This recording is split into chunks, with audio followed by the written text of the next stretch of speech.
Welcome back to VW Farm. If you see that haze behind me, that's actually wildfire smoke from Canada. It's really a bummer what's happening up there to our neighbors up north, but wish there was something else we could do. I want to do a quick update on the garden, and I also want to talk about the biggest corn myth that drives me crazy. Corn has to be knee-high by the 4th of July. Here is our corn, and it's growing tall. Sure, it's pretty close to knee-high. I mean, here's my knee. We're a couple inches off. But here's the issue with that. There are so many different varieties of corn. This, I believe, is an 85-day corn, and over here we have a 125-day corn. And this corn is not nearly as tall. Again, it's getting there. Here's my knee. That's a few inches shorter. Because there's such a difference between days and hybrids and all different kinds of corn breeds. Farmers are planting corn different times of the year. I've seen corn that was just planted a couple weeks ago, and it's this big. It's nowhere near knee-high. In my opinion, because of all the hybrids and the way corn grows nowadays, it doesn't have to be knee-high by the 4th of July. There's enough growing season that the corn's going to be ready if you plant it in time. It's just one of those things that drives me insane.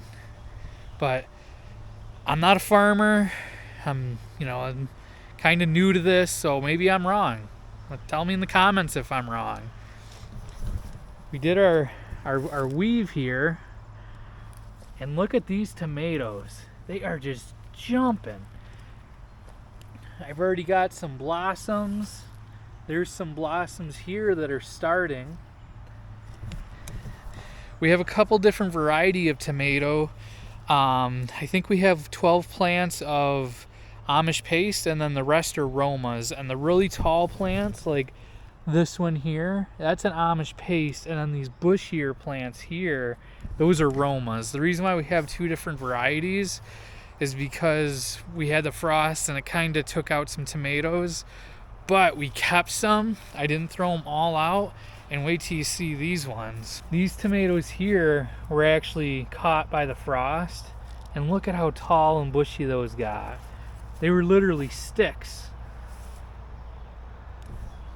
Just little sticks with barely any growth because of the frost, and we decided to try them, and they really bounced back. We got some potatoes here.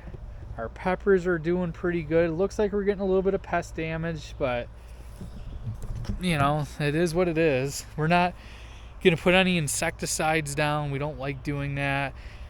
No dust or anything like that. I don't believe in that. If the pests want that plant bad enough, they can have it.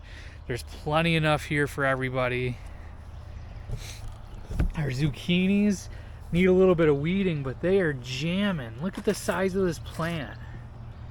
And we're also starting to get some blossoms down in there. That's really good news. Oh, and our broccoli. Oh, wait till you see our broccoli. Look at that. That's amazing. Now, this biodegradable mulch is starting to break apart a bit. I see some in there where it started to split. That's what it's supposed to do. But I will say that it is working really well. I mean, it's holding down the weeds really well. I was hoping to get a little bit more length before it started breaking down, but this section's been doing really well. It hasn't started breaking down as much, but you can see like around the openings where the tomatoes are is where it's really starting to break down. It's doing what it's supposed to do, and that's all we could really ask for. And our sunflowers are jamming. Look at those. Give you perspective, this one's up to my hip.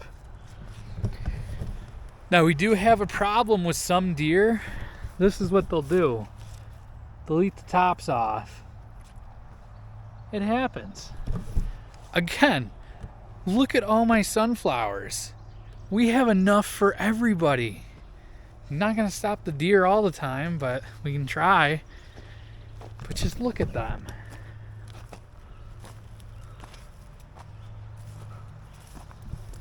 It's just amazing. Amazing what our garden's doing now. Let's go see what the animals are up to. I hear them. Chickens, what are you doing out? You know you're not supposed to be out. We had some baby hens here.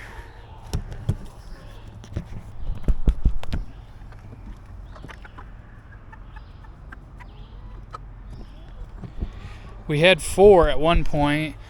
2 Leghorns, 2 Rhode Island Reds. Now we're down just to 2, 1 and 1. We had a raccoon issue a while back. We've since remedied that issue. And they are almost laying age. I'm just looking in their pen looking for eggs, and I'm not seeing any yet. But we have them segregated from the rest of the flock because the rest of the flock eats a calcium mix in their feed, and that helps create a stronger eggshell. If you feed it to a young chick too soon, you can cause health issues, and we don't want to do that. What? What, Nervy? Am I not paying attention to you enough?